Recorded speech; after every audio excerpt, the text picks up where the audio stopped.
Alléluia. Est-ce que quelqu'un est dans la joie? Quelqu'un est réellement dans la joie? Si tu as la joie, tu acclames le Seigneur. Tu acclames très très fortement le Seigneur. Quelqu'un peut acclamer très très fortement le Seigneur.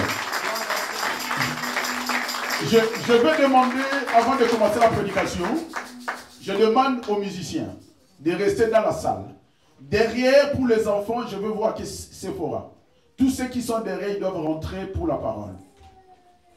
Alléluia. Amen. Les évangélistes, vous occupez de cela. Vous dites que le pasteur a dit, pour la parole, tout le monde rentre là. Je bénis le Seigneur, bien-aimé, parce que le Seigneur est bon et il est merveilleux. Amen. Nous avons commencé les enseignements vendredi sur la Sainte, sur la Pâque, fête de Pâques. Amen. Et vendredi, le Seigneur nous a beaucoup parlé. Et ce matin, je veux parler à quelqu'un. Je veux expliquer quelque chose à quelqu'un. Alléluia. Et je sais que ce matin, tu seras béni. Quelqu'un sera béni ce matin. Quelqu'un sera délivré ce matin. La Bible dit, dans leur détresse, ils crièrent à l'Éternel. Et l'Éternel envoya sa parole, et sa parole le guérit. Alléluia. Alléluia. Nous restons assis parce que nous allons beaucoup lire. Nous prenons nos Bibles dans le livre d'Exode chapitre 12. Exode chapitre 12.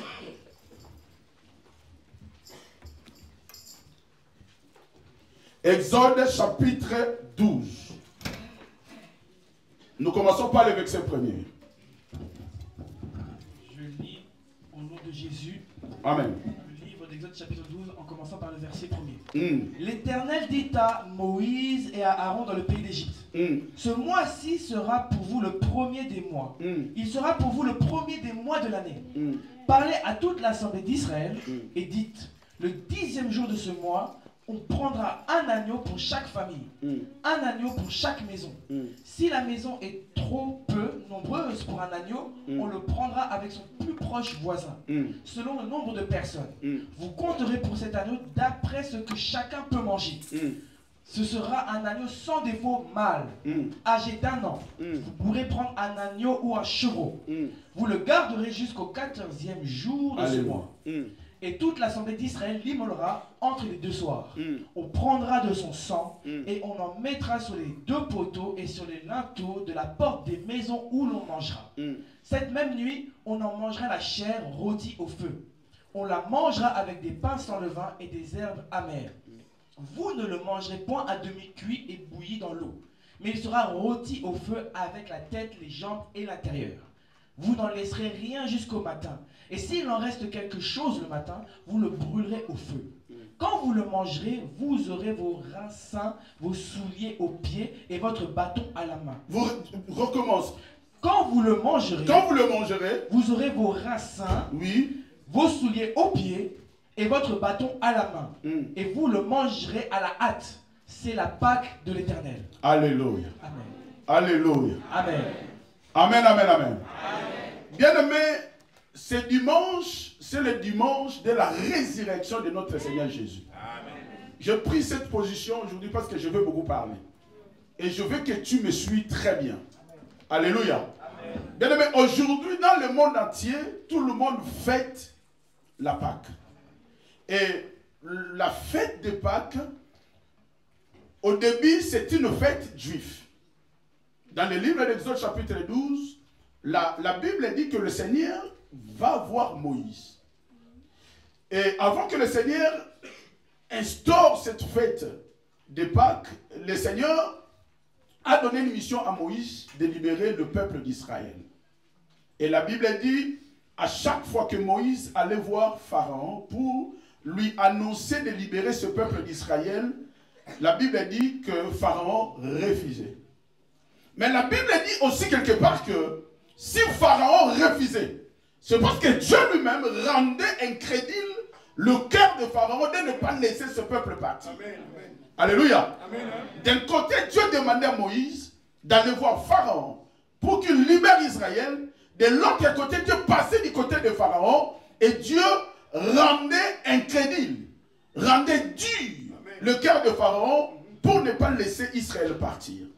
Écoutez, je veux dire à une personne. Vous savez, Dieu ne nous met pas en tentation. Dieu ne nous tente pas. Mais des fois, Dieu permet des situations. Est-ce que quelqu'un me suit?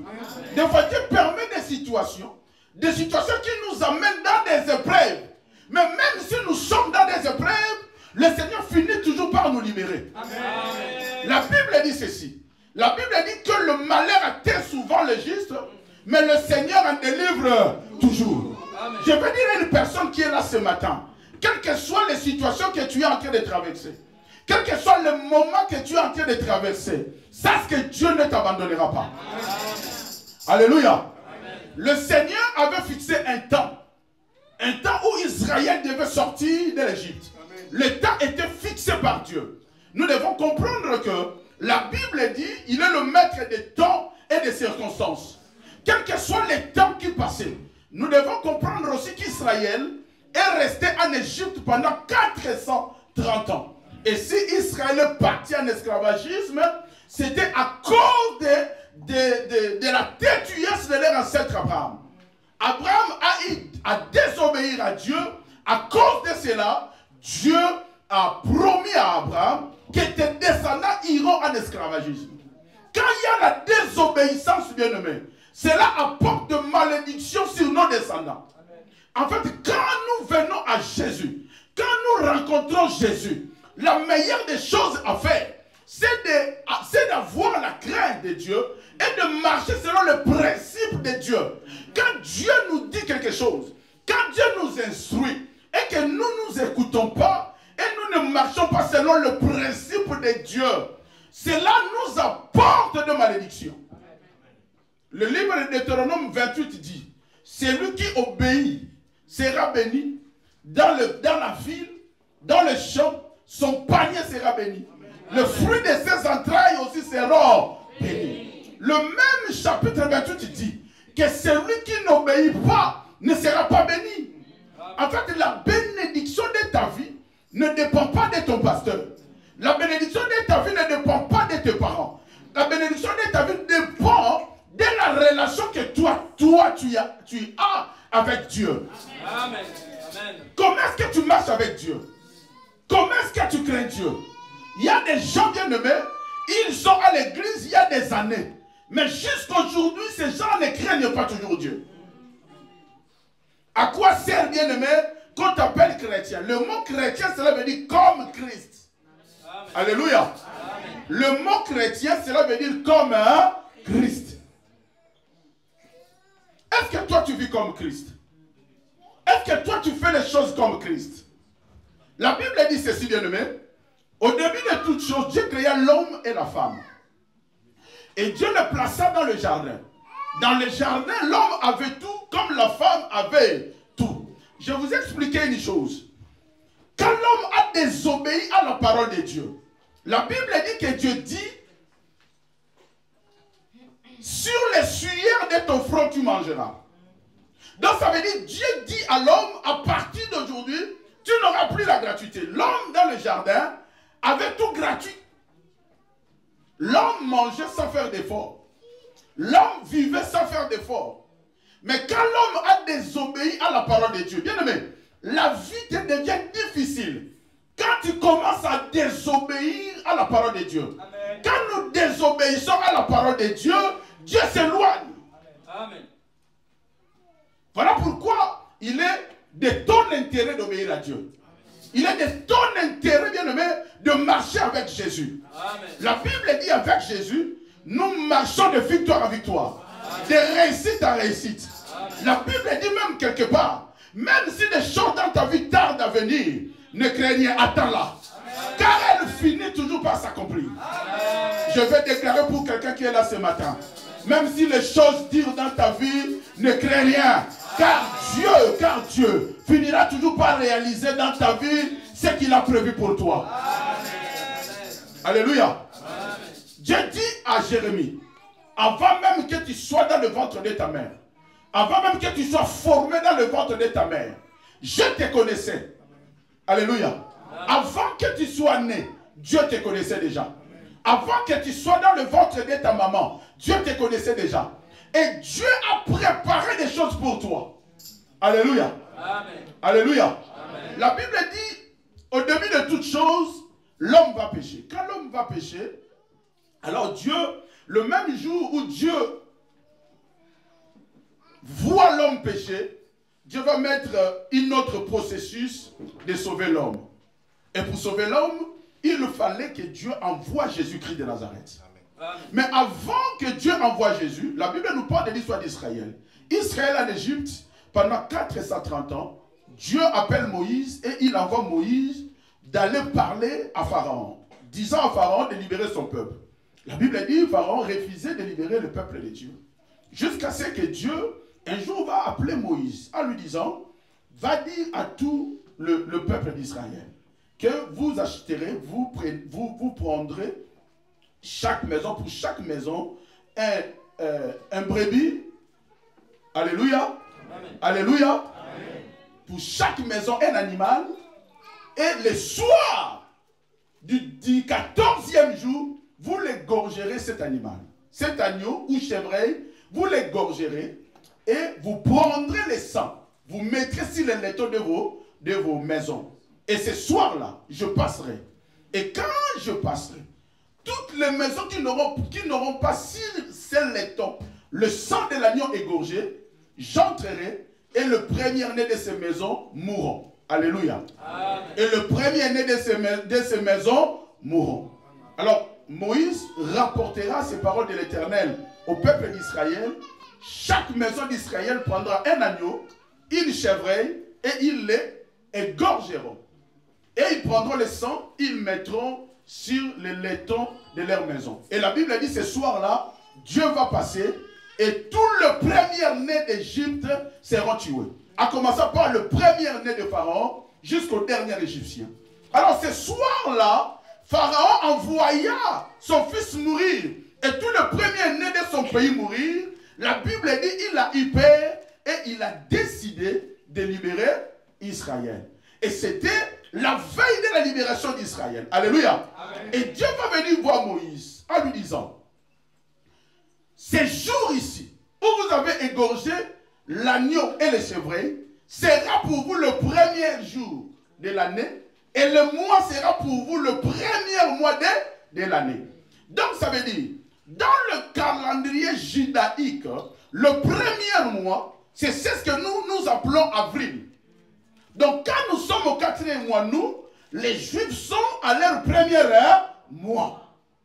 Est-ce que quelqu'un est avec moi? Quelqu'un est avec moi? Et ce jour-là, Dieu va instaurer une chose.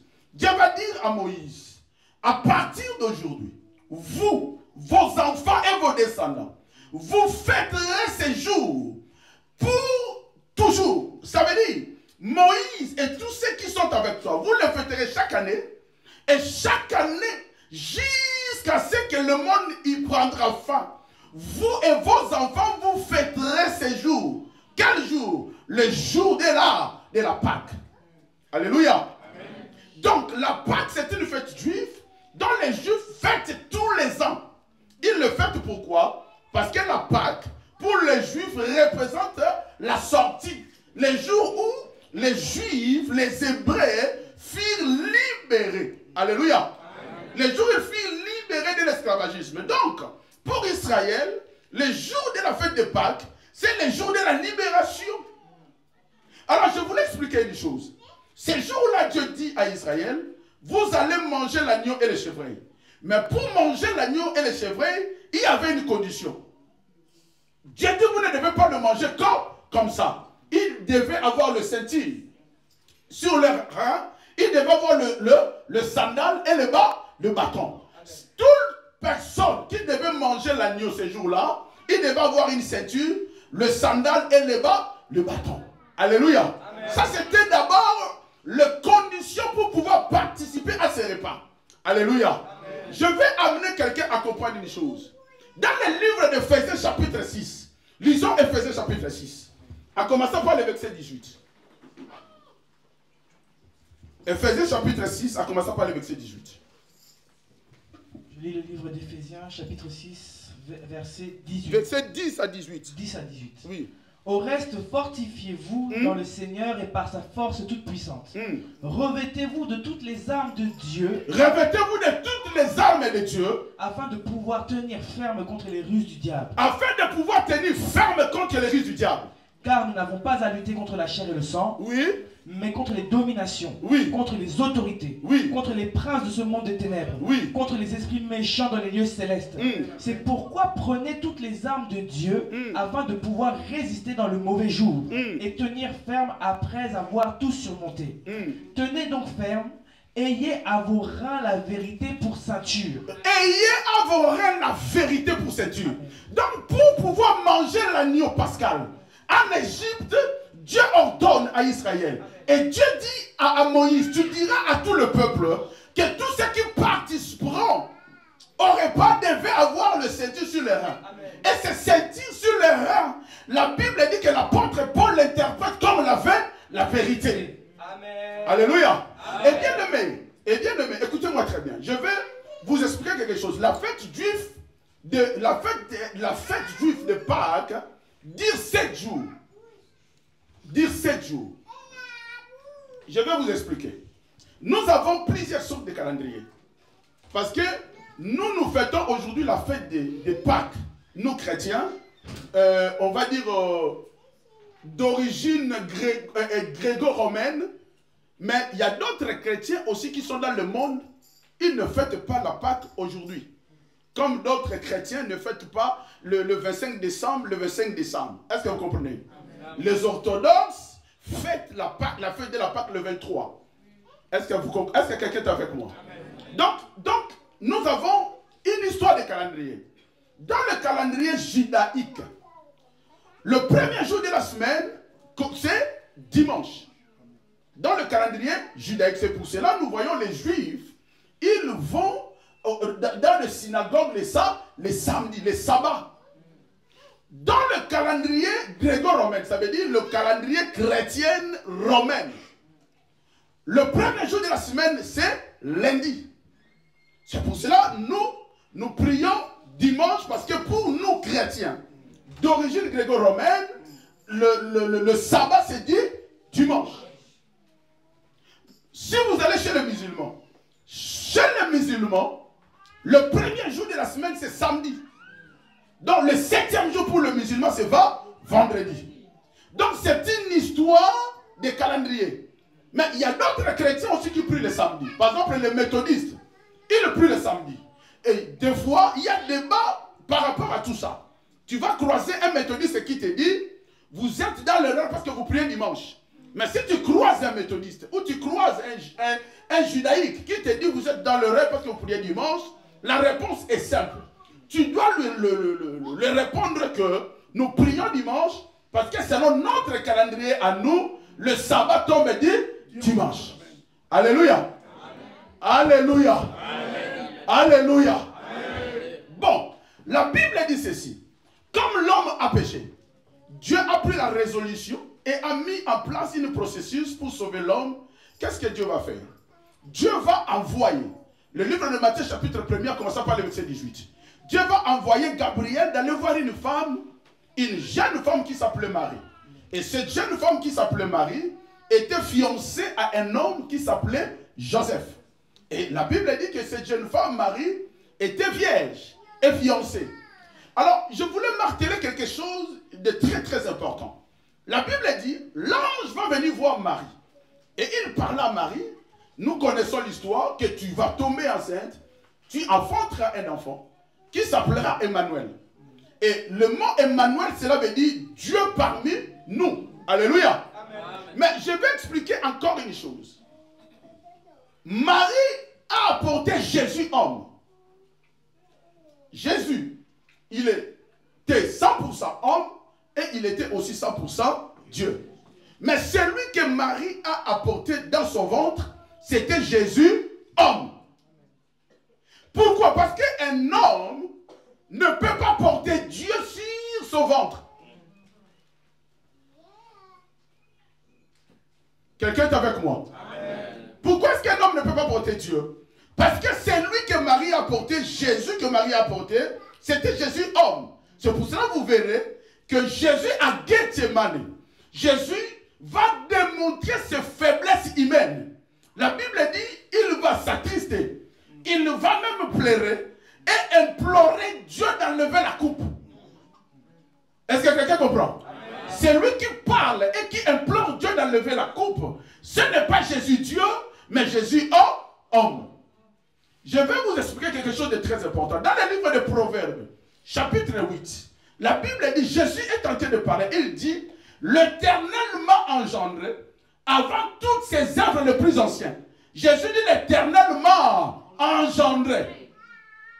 En fait, Jésus-Christ de Nazareth, pourquoi est-ce que nous l'adorons? Pourquoi est-ce que nous disons Jésus est Dieu? Nous disons que Jésus est Dieu parce que Jésus est sorti de Dieu. Mais celui qui est sorti de Dieu, c'est Jésus, Dieu. Celui qui est sorti du ventre de Marie, c'est Jésus, homme. Ça veut dire quoi? Dans les conseils de Dieu, quand Dieu a réuni les archanges les plus puissants et son fils Jésus, Dieu a cherché qui envoyer sur la terre pour sauver le monde. Et la Bible dit tout le monde a refusé, Jésus a accepté. Mais Jésus a accepté aussi sous une condition. Jésus-Christ a posé ceci à son Père. Si je veux, je meurs pour ces gens-là, qu'est-ce que tu me donneras? Maintenant, le Père va promettre à Jésus ceci, en disant, si tu vas, tu meurs pour ce peuple, j'élèverai ton nom au-dessus de tous les noms. Dans le ciel, sur la terre et sous la terre, tout genou fléchira devant ton nom. Jusque-là, on adorait que Dieu, et il n'y avait pas la connaissance du Fils. Donc on adorait que le Père, il n'y avait pas la connaissance du Fils. On a eu la connaissance du Fils à partir de la naissance du Fils, ça veut dire de Jésus à travers Marie. Les anciens, Abraham, Isaac et Jacob, n'avaient pas la révélation du Fils. C'est pour cela que vous verrez que dans l'Ancien Testament, on parle de l'ange de l'Éternel. On considérait Jésus dans l'Ancien Testament comme un ange puissant. On l'appelait l'ange de l'Éternel. C'est lui qui a apparu à Gédéon. C'est lui qui a apparu à Jacob. C'est lui qui s'est bâti à Jacob. C'était Jésus, mais on l'appelait l'ange de l'Éternel. Or, l'ange de l'Éternel dans la Bible, c'est Jésus que nous adorons aujourd'hui. Donc, bien-aimé, tu es erré et bien erré. Vous savez pourquoi? Parce que dans les temps où tu fus né, tu as la connaissance du véritable. La Bible dit dans le livre de 1 Jean, nous sommes dans le véritable. En son Fils Jésus, c'est lui qui est le véritable Dieu. Alléluia. Amen. Alléluia. Amen. Alors Jésus-Christ né par Marie, Jésus homme. Jésus-Christ né par Dieu, Jésus Dieu. Sauf que, en venant sur la terre, la Bible dit il s'est dépouillé de sa divinité. Donc ça veut dire Jésus, pour accepter de venir sur la terre, il a laissé sa divinité dans le ciel. Et il est descendu sur la terre comme un homme. Pourquoi? Parce que pour nous sauver, il devait souffrir. C'était la condition. Ou les conditions. C'est pour ça d'ailleurs la Bible dit, par ses blessures nous sommes guéris. Par sa souffrance, nous sommes sauvés.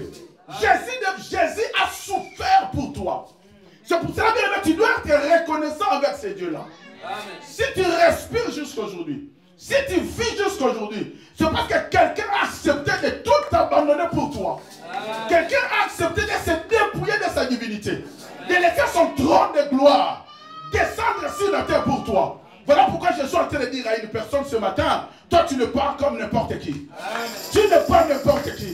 Abraham n'a pas eu la grâce de connaître Jésus. Non, tu n'as pas compris. J'ai dit Abraham n'a pas eu la grâce de connaître Jésus. Moïse non plus, ni Jacob. Mais toi, tu es né dans un temps où l'Éternel s'est révélé par son Fils. Voilà pourquoi je veux dire à une personne, ce qui est caché pour Dieu, ce qui est révélé pour nous, que rien ne te soit caché au nom de Jésus. Dans le monde mystique comme dans le monde matériel, que Dieu ne cache rien pour toi. Alléluia. Jésus va naître à travers Marie. Et celui qui naît à travers Marie, c'est Jésus homme. Jésus homme. Parce qu'il avait le sensation d'un homme. C'est pour cela d'ailleurs nous voyons que Jésus est à la croix. Il dit, papa, papa, pourquoi m'as-tu abandonné? Parce qu'il avait les souffrances d'un homme. Alors, la fête juive de Pâques dirait 7 jours. Ça commençait de dimanche à dimanche. Parce que pour les Juifs, le premier jour, c'est dimanche. Alléluia. Amen. Alléluia. Amen. Le premier jour pour les Juifs, c'est dimanche. Et les jours de la Pâques juive, c'est aussi un dimanche. Donc, ça veut dire 7 jours. De dimanche à dimanche. Et la Bible dit ceci. Le premier jour de la fête de Pâques juive, Jésus-Christ va réunir ses disciples. Et la Bible dit, il va leur annoncer qu'il allait mourir. Quelqu'un est avec moi? Est-ce que tu es avec moi? Amen. Si tu es avec moi, tu lèves ta main droite. Balance ta main droite au nom de Jésus. Balance, balance, balance, balance. Jésus réunit ses disciples et il leur annonce qu'il allait mourir. Alors, à l'occasion, la Bible dit, il va prendre du pain et le vin. Il va les donner à ses disciples en disant, ceci est mon corps et mon sang. Faites-les à chaque fois que vous vous réunirez, en mémoire du sacrifice que je veux faire pour vous. Alléluia. Amen. Alléluia. Amen. Alléluia. Amen. La veille de la sortie d'Israël, Dieu a ordonné à Moïse que chaque famille israélite devait tuer un agneau ou une chevreuil. Mais il y avait des conditions pour manger cet agneau et cette chevreuil. Alléluia. Amen. Alléluia. Amen. Et Jésus, en donnant le pain et le vin à ses disciples, Jésus avait aussi posé des conditions pour y participer. Je vais vous expliquer une chose. Jésus-Christ, durant toute sa vie, il a été accompagné par beaucoup de personnes. Ceux qui accompagnaient Jésus, ce n'était pas que des disciples. Il y avait beaucoup de femmes qui l'accompagnaient et beaucoup d'hommes qui l'accompagnaient. Mais le jour où Jésus-Christ a donné l'Eucharistie, donc ça veut dire la Sainte Seine à ses disciples, il n'y en avait que 12 disciples. Pourquoi 12 disciples? Parce que ces 12 disciples ont vécu avec Jésus pendant 3 ans. Jésus les a enseignés.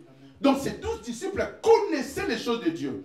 Mais pour participer à la Sainte Seine, donc ça veut dire pour manger le corps et boire le sang de Jésus, tu dois d'abord être enseigné. Tu dois savoir pourquoi est-ce que je participe. Alléluia. Parce que tout le monde n'est pas habilité. Je suis en train de parler de l'habilitation. Tout le monde n'est pas habilité à participer à la Sainte Seine. Il y a des églises, aujourd'hui, si tu vas dans les églises, des fois tu trouves dans les églises les enfants en train de prendre la Sainte Seine. Mais si, bien aimé, tu lis la parole de Dieu, dans le livre d'Exode chapitre 12, tu verras que Dieu dit qu'il devait avoir la ceinture sur leur rein. La ceinture qui représente la vérité. Condition pour manger l'agneau. Si tu n'as pas de ceinture, tu ne peux pas manger l'agneau. Dieu dit toute personne qui mangera l'agneau doit avoir la ceinture. Le sandal et le bâton. Et Éphésiens, Paul dit que la ceinture représente la vérité. Donc celui qui participe à la Sainte Seine doit être une personne qui marche dans la vérité. Si tu ne marches pas dans la vérité, tu ne peux pas participer à la Sainte Seine de Dieu. L'agneau immolé le jour de la veille de la Pâque juive, cet agneau-là représente Jésus. Celui qui veut participer à la vie de Jésus doit être une personne qui vit une vie de vérité.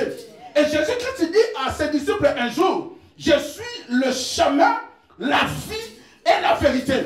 Le même Jésus va dire un jour, Père, sanctifie-le par ta parole, car ta parole est vérité. Donc c'est lui qui participe à la table sainte. Doit être une personne qui marche dans la vérité. Doit être une personne qui marche selon la parole de Dieu. Doit être une personne qui craint Dieu. Car la Bible dit la crainte de Dieu est le commencement de la sagesse. Est-ce que quelqu'un est avec moi? Si tu es avec moi, tu acclames Jésus. Manger l'agneau, il y avait une condition. Pour manger l'agneau, la veille de la Pâque juive, il y avait une condition. Et la Pâque juive dit du lundi au lundi, parce que la fête de la Pâque juive dure 7 jours. Et le premier jour, c'est le jour où Jésus-Christ a donné son corps.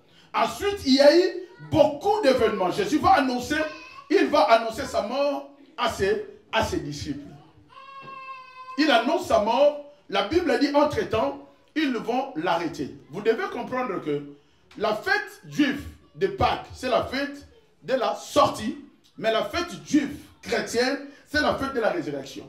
En fait, en commençant par le premier jour, où le Seigneur Jésus-Christ a donné son corps et son sang, le premier jour, deuxième, troisième, quatrième jour, donc ça veut dire vendredi.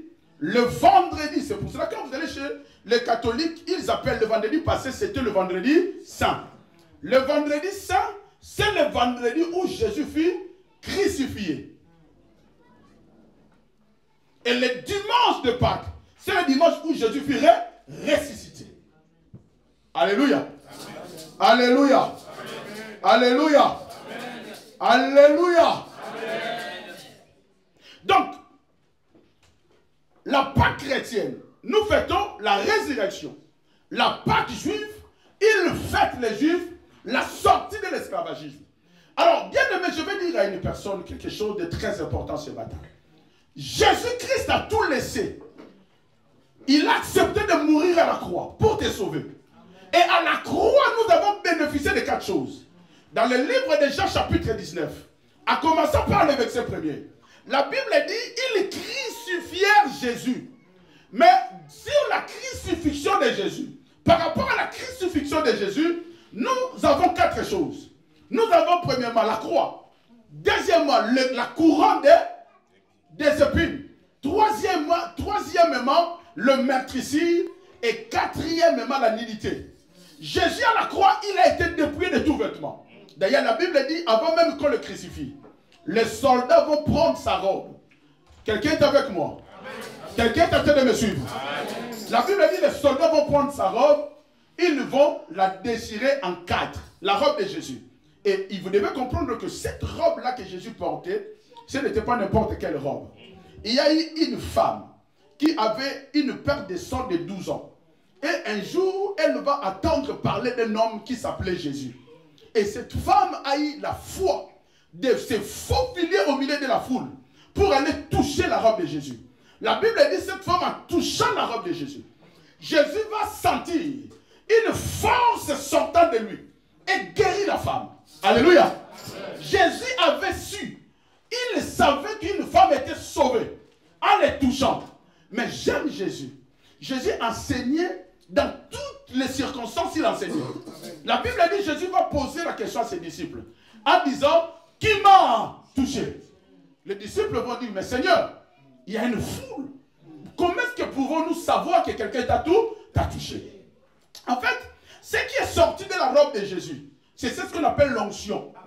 L'onction est une partie de la divinité de Dieu que Dieu donne à ses serviteurs pour ses services. Pour comprendre son onction, la Bible dit ceci, dans le livre de Luc chapitre 4 et 5, la Bible dit ceci, après son baptême Jésus, le Saint-Esprit va amener Jésus dans le désert. Et là, Jésus-Christ va rester 40 jours, 40 nuits, et il sera tenté.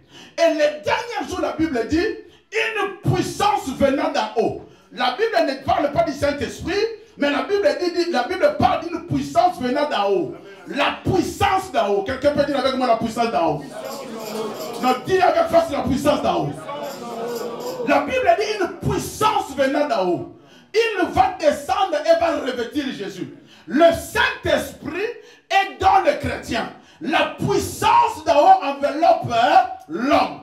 La puissance qui est descendue du ciel a enveloppé Jésus. Et la Bible dit, Jésus sortant du désert, sa renommée va se répandre partout. Alléluia. Amen. La renommée de Jésus va se répandre partout. Le nom de Jésus fut connu partout depuis le jour où une puissance d'en haut est descendue. Il faut comprendre que pour aller dans le désert, il a fallu que le Saint-Esprit apparaisse sous forme d'une colombe. Mais pour sortir du désert, il a fallu une puissance d'en haut. Je veux dire à une personne, le Saint-Esprit en nous fait marcher dans le chemin. Mais c'est celui qui nous donne donne la victoire, c'est la main du Père. Il faut comprendre qu'il y a le Père, il y a le Fils et il y a le Saint-Esprit. Le Saint-Esprit témoigne que Jésus-Christ est Dieu. Le Saint-Esprit nous révèle le vérité de Dieu. Mais la puissance d'en haut, c'est le Père. Quelqu'un est avec moi? Amen. Tu ne peux rien faire sans la puissance d'en haut. La puissance d'en haut, c'est l'onction de Dieu. L'onction est une divinité du Père que le Père donne à ses serviteurs pour son service. Alors ces jours-là, Jésus-Christ a compris qu'une puissance était sortie de lui. Et Jésus a posé la question. Qui m'a touché? Qui m'a touché? Jésus savait, parce qu'il est Dieu, il est omniscient, omnipotent, omniprésent. Jésus savait. Mais Jésus a voulu faire comprendre aux disciples que l'onction dans la vie de l'homme de Dieu ne peut pas sortir que pour faire tomber les gens. Quelqu'un est avec moi? Amen. Quand tu crois à ce bien-aimé, une onction qui ne fait que tomber les gens, ce n'est pas l'onction qui vient de Dieu. L'onction qui vient de Dieu, quand il sort dans la vie d'un homme de Dieu, il va pour guérir, il va pour sauver, il va pour ressusciter. La Bible dit dans le livre d'Ésaïe chapitre 62 verset 1er, Jésus dit, l'Esprit de l'Éternel est sur moi et il m'a oint pour. Bien aimé, quand l'onction est dans la vie d'un chrétien, l'onction est dans la vie d'un homme de Dieu, c'est pour guérir les malades.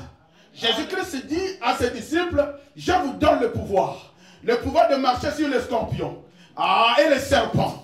Vous apprendrez des breuvages mortels, mais il ne vous tuera pas. Amen. Vous guérirez les malades à mon nom. Amen. Vous ressusciterez les morts à mon nom. Car l'onction est la vie d'une personne. L'onction est là pour ressusciter les morts. L'onction est là pour guérir les malades. L'onction est là pour sauver. Si tu crois un homme de Dieu qui a l'onction, mais son onction est là pour te faire tomber les gens, c'est une mauvaise onction. Ce n'est pas une onction qui vient de Dieu. L'onction qui vient de Dieu guérit. L'onction qui vient de Dieu sauve. L'onction qui vient de Dieu libère. Au nom de... Je prie pour quelqu'un ce matin. Si tu avais des problèmes, que l'onction de Dieu qui est à moi aille te guérir ce matin au nom de Jésus. Je libère une personne au nom puissant et précieux de Jésus. Alléluia. Israël devait être libéré de l'Égypte. Mais pour être libéré de l'Égypte, il nous fallait manger l'agneau. Et prendre le sang de l'agneau, poser sur le laiton de chaque maison israélite. Et Dieu dit, je passerai chaque maison qui aura le sang. Je n'entrerai pas. Le sang de Jésus représente la protection. Vous savez, ça c'est quelque chose que je le dis presque tous les ans. Bien aimé, n'allez pas dans toutes les maisons. Ne va pas dans toutes les maisons. Il ne faut pas mettre tes pieds. Il faut pas mettre tes pieds dans toutes les maisons. Il y a des maisons maudites. Dieu dit ceci à Israël. Dieu dit à Moïse, tu prendras le sang de l'agneau, tu mettras sur le laiton, et la nuit je passerai. Toutes les maisons qui auront le sang, je n'entrerai pas. Mais les maisons où il n'y aura pas le sang, j'entrerai. Et je tuerai tous les premiers nés. Beaucoup de personnes, bien-aimées, leur vie fut gâchée parce que tu avais dormi quelque part. Ne va pas dormir parce que c'est ma copine. Aujourd'hui, nous avons soirée pyjama. Est-ce que tu sais ce que le papa de ta copine fait? Est-ce que tu connais ce que la maman de ta copine fait? Est-ce que tu connais les liens qui sont dans cette famille-là? Soirée pyjama. Dans cette maison-là, il y a un esprit de célibat. Et cet esprit de célibat va s'attacher à toi. Toutes les maisons qui n'avaient pas le sang, ce soir-là, les enfants furent tués. Parce que dans ces maisons-là, il n'y avait pas de sang. Et pour nous, bien aimés, le sang de Jésus nous sert de la protection. Amen. Non, j'ai dit le sang de Jésus nous sert de la protection. Partout où il n'y a pas de sang de Jésus, le diable a la facilité d'entrer. Est-ce que sur le laiton de ta maison, il y a le sang de Jésus? Amen. Ma copine, aujourd'hui je vais dormir chez toi. Est-ce que tu sais ce que ta copine sait? Vous savez, la Bible dit que le corps de l'homme est torturé. Seul Dieu connaît. Bien aimé, ce que moi je fais, est-ce que vous le savez? Je vis sur Internet, il y a 2 ou 3 jours. On a attrapé un pasteur à minuit en train de prier dans un cimetière. Qui a vu ça? Il y a la puissance. Ici, il n'y a pas de puissance, je pars. Na pierre, la chaise, Il danse là-bas, il jette des malédictions. Un pasteur, on l'a attrapé. Et ils ont mis des vidéos de ce pasteur dans l'église où il était. Regarde le miracle. Mais le miracle, il va le chercher au cimetière. Je vous ai toujours dit, bien aimé, les morts ne sont pas morts. C'est pour cela, d'ailleurs, que Dieu interdit qu'on invoque le mort. Parce que les morts ont toujours la capacité d'intervenir. Je vous ai dit que les grands esprits ne meurent pas. Quel que soit du côté de Dieu, comme du côté de Lucifer. Les grands esprits ne meurent pas. Les grands esprits ne meurent pas. Donc, si tu croises quelqu'un qui sait invoquer le mort, vous pouvez faire parler votre grand-père qui est mort il y a 10 ans. C'est ce que Saül a fait. Saül est allé voir une voyante. Et il demande à la voyante d'invoquer l'esprit de Samuel. La Bible dit que la voyante va invoquer l'esprit de Samuel. Et Samuel va remonter. Samuel va dire même à la voyante et à Saül, pourquoi me dérangez-vous? L'homme riche dit au père Abraham, laissez-moi remonter prêcher mes frères.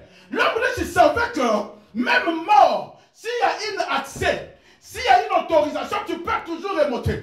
Et il y a des gens qui ont des codes, comment faire remonter les morts. Et toi, tu vas à l'église, tu vas dans une église, je viens avec mon mouchoir, je viens avec ma, je ne sais pas quoi, je commence à vous mettre dans la tête, et vous commencez à tomber, et vous dites, il y a la puissance. La puissance, ce n'est pas ça. Vous connaîtrez la vérité. Et la vérité vous affranchira. La Pâque chrétienne est la fête de la résurrection de Jésus. Bien aimé, ce matin, si tu étais mort, tu vas ressusciter. Je dis ce matin, si ta vie était morte, que ta vie ressuscite. Si tes projets étaient morts, que tes projets ressuscitent. Ah! Alléluia! Alléluia! Un soi-disant homme de Dieu. C'est pour cela, la Bible dit ne mettez pas foi à tout esprit. Amen. Mettez pas foi à tout esprit. N'allez pas dans toutes les églises. N'allez pas dans toutes les églises. Vous ne savez pas ce que d'autres gens font. Quand on était dans les Lunda, on a attrapé un pasteur. Dans la chair, tu vois la chair? Dans la chair, il y avait des os humains. L'église catholique, dans toutes les églises catholiques, il y a ce qu'on appelle les reliques. Donc ça veut dire l'os de Saint-Pierre, l'os de Saint-Paul, l'habit de Saint-Martin, je ne sais pas de où. Il y a des reliques dans toutes les églises catholiques sous la chair. C'est pour cela d'ailleurs, moi quand tu mets, c'est ce que je ne comprends pas les chrétiens évangéliques. Mon collègue va que le l'église catholique. Quand quelqu'un meurt, on va dans une église catholique. Il y a un bandal lelo. Et dans le konayo. Et dans la je sais pas moi dans la yo. Sauf qui vont mener l'église catholique. Il y a dans l'église catholique, moi je ne viendrai pas. Et quand il y a, c'est rentré. Nga alembe manakoya. Moi je ne viendrai pas. Je suis parti dans une église, je ne sais pas. J'oublie l'église où on était parti. Je ne sais pas si j'étais avec vous. Vous rentrez? Non. Maman Bernadette Sullivan. Tu as vu les jours où toi tu étais parti, hein? Les jours de l'enterrement de son homme. Quand tu es rentré à l'église, tu as vu ce qui était à l'église? Des corps de saintes sœurs exposés comme ça dans le mur. Tu rentres à l'église, hein? Tu vois des sœurs catholiques, selon eux des saintes, hein? Qui sont morts longtemps. Dans les murs, hein? Au moment aquarium, donc tu rentres dans une atmosphère de mort. Le relique. Faites attention. Quand tu entends parler du mot relique, c'est ça les reliques. Les reliques, par exemple, moi je mets, Brandon il prend mon manteau, il commence à l'utiliser quand il prie pour vous. Donc ça veut dire mon esprit est sur le manteau. Vous devez comprendre que bien aimé, l'habit que je porte, mon esprit est sur cet habit. La Bible dit ils vont prendre l'habit de Jésus. Ils vont les séparer à 4. Mais moi quand je vois ça, je dis qu'est-ce qu'ils ont fait avec? Moi je pense que le 4, chacun est parti avec son habit à la maison pour dire j'étais là. Quand on a tué Jésus, j'étais là. Mais l'habit qu'ils avaient pris là, ce n'est pas n'importe quel habit. Si cet habit-là sortait et dégageait une puissance qui guérissait. Ne donne pas ton habit à un ami. Oh, j'ai une fête, donne-moi ton habit, je vais aller un peu d'emblée. Tu sais d'emblée? Tu sais pas d'emblée? Hein? Ça fait comme jamais. D'emblée, ça kodenda. Quand on disait d'emblée. Quand on disait d'emblée. Ah, d'emblée qui a. Donc, là, tu d'argent, d'emblée. C'est très bien habillé, il montre. Ne donne pas. Avec ton habit, on peut te tuer. N'emprunte pas aussi l'habit de l'autre. Parce que peut-être qu'il va dans des cérémonies mystiques avec cet habit-là. Et l'atmosphère de ces cérémonies s'attache à son habit. C'est pour cela d'ailleurs la Bible dit Dieu n'autorise pas n'importe quel habit aux Israélites devant l'agneau. Est-ce que vous comprenez? Dieu n'autorise pas n'importe quel habit. Dieu dit, ces jours-là vous devez changer vos habits. D'ailleurs c'est pour ça que la Bible dit que celui qui vaincra sera vêtu de blanc. Parce que l'habit représente la personne et les œuvres de la personne. Amen. Alléluia. Amen. Alléluia. Amen. Alléluia. Amen.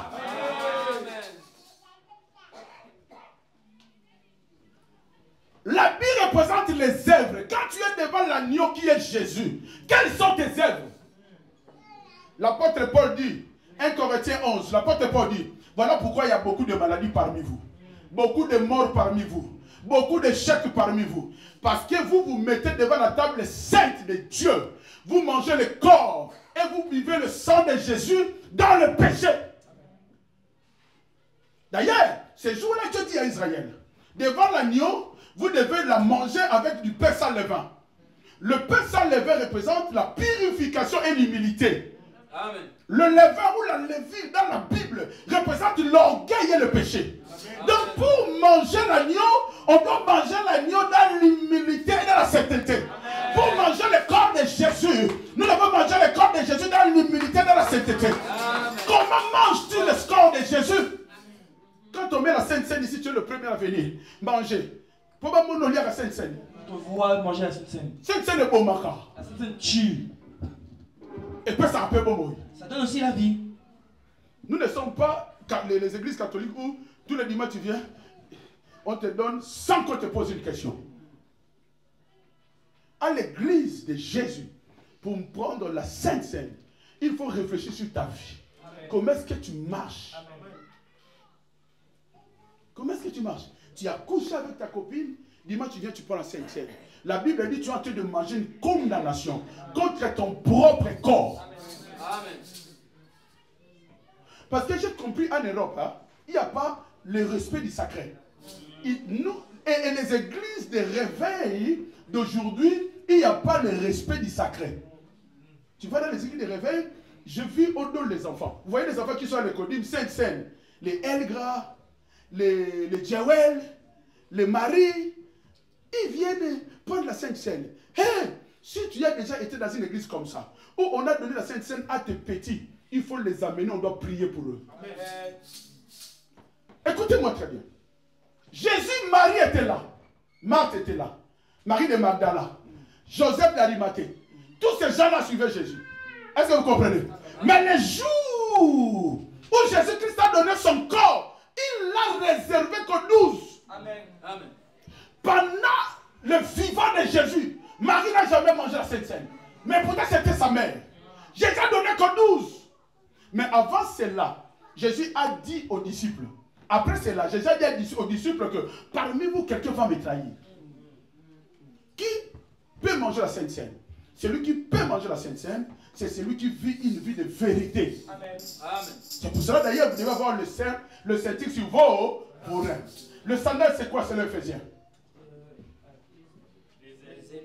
Mettez pour chaussure à vos pieds le zèle que donne l'évangile de paix.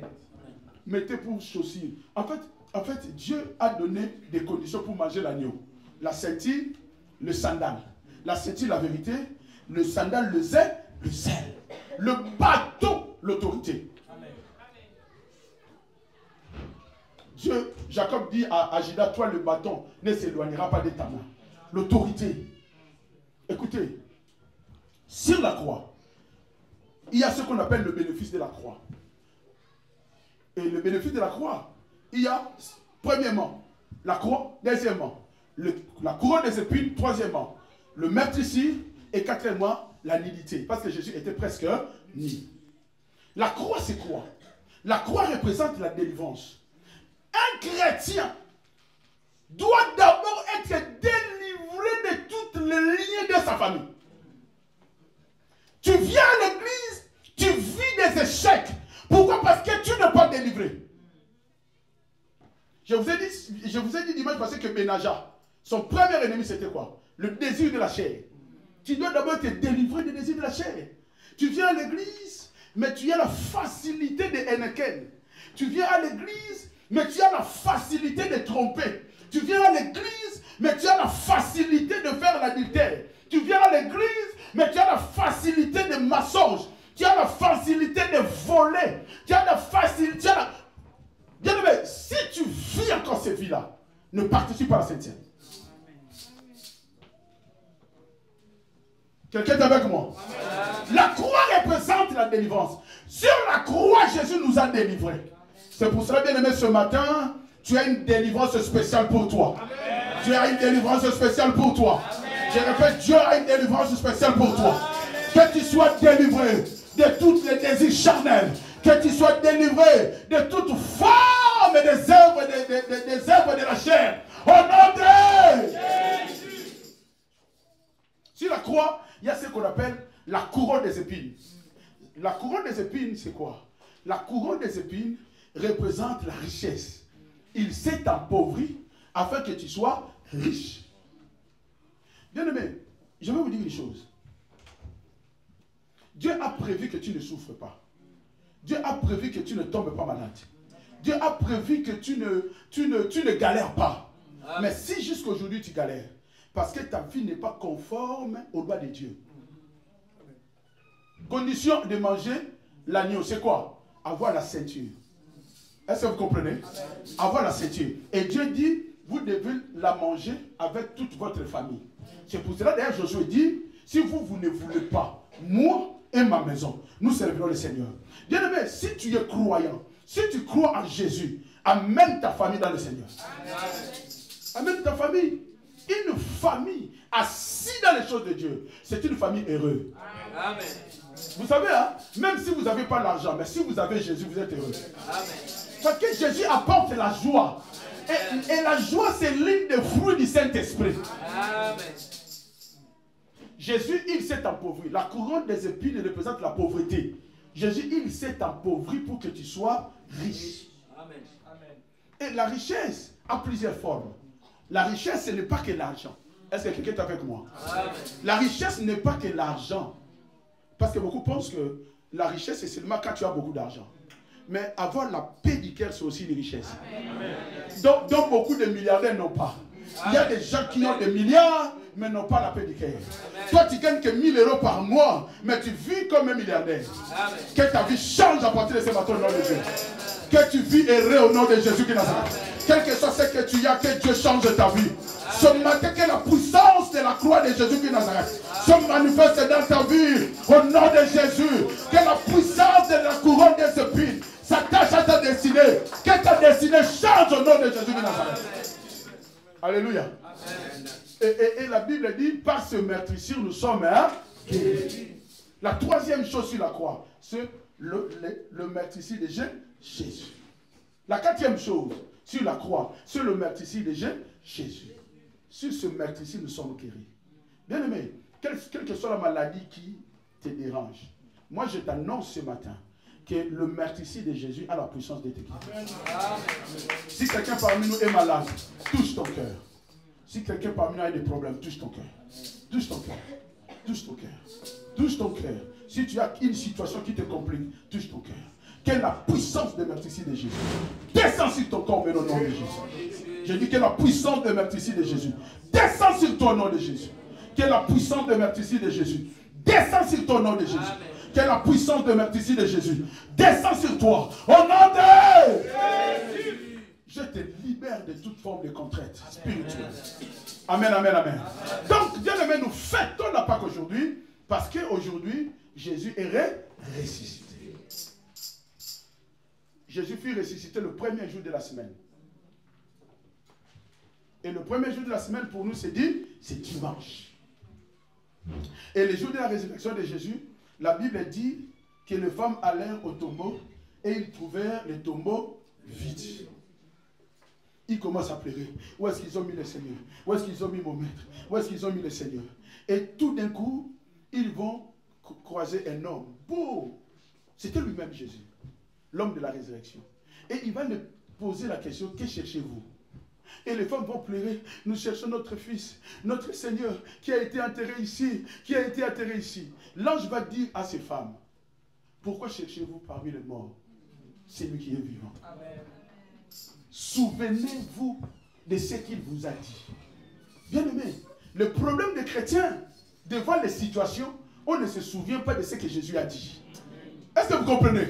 Devant les difficultés, nous ne nous souvenons plus de ce que Jésus-Christ a dit. Ah, il faudra qu'il y ait des combats. Il faut que j'aille combat. La Bible dit ceci. Notre combat est indifférent. Parce que nous combattons dans la victoire. Amen. Nous avons quelqu'un qui est mort à la croix. Amen. Qui a combattu pour nous. Amen. Et cet homme, il s'appelle Jésus. Je vais vous révéler une chose. Je vous l'ai dit au nom de Jésus. Je suis sur la chair. Si je marche que je tombe. Ce soir, j'ai vu une révélation. Je m'apprêtais pour aller prêcher. Tout d'un coup, il y a beaucoup de militaires qui sont venus. Et ces militaires-là arrêtaient les gens. Et moi, dans mon cœur, j'ai eu peur. J'ai cru qu'ils allaient m'arrêter aussi. Il y en avait beaucoup. Mais j'ai entendu une voix qui me dit, et je me suis vu en tenue, et comme ça, costume et cravate. Et j'ai entendu une voix qui me dit, n'ayez pas peur, marche. Amen. Et quand je commence à marcher, les militaires sont tout autour de moi. Ils sont en train d'arrêter des personnes tout autour de moi. Mais quand je passais, on m'appelait général. Amen. Je vois le militaire qui arrêtait les gens, m'appelait général. Et je passais, je partais. Il y en avait partout plein. Je passais, on m'appelait général. Général. Ah, j'ai compris que j'étais un général de Dieu. Je l'ai compris ce matin. Je vous dis au nom de Jésus de Nazareth. Je vous dis au nom de Jésus. Ce soir, quand je me suis réveillé, j'ai dit à une tête, j'ai dit, j'ai dormi. Depuis que j'ai fermé les yeux à 22h, j'ai ouvert à 4h. Et je vous dis au nom de Jésus, dans la chair. Je suis sur la chair. Père, si je m'attue moi, je me voyais passer beaucoup de soldats. Le Samuel qui bizarre, bizarre, beaucoup de. Et moi j'ai passé tous les militaires qui arrêtaient les gens. Et je me voyais aller prêcher. Amen. Et ce militaire-là m'appelait général. Amen. Et moi je passais, il disait général. Je passais général. Je passais général. Bien aimé, dans le monde des esprits, tu as une contact que tu ne peux pas comprendre. Je dis dans le monde des esprits, tu es respecté d'une manière que tu ne peux pas comprendre. Je déclare pour quelqu'un ce matin que la grâce de Dieu survole ta vie. Je déclare pour quelqu'un que ta vie ressuscite ce matin. Je dis que ta vie ressuscite ce matin. Je dis que ta vie ressuscite. Que ta santé ressuscite. Que tes affaires ressuscitent. Que ton mariage ressuscite. Que ton ventre ressuscite. Que ton travail ressuscite. Que tes papiers ressuscitent. Au nom de Jésus. Parce que ce matin, Jésus est ressuscité. Amen. Et quand on était dans nos églises traditionnelles là, Tonoïba.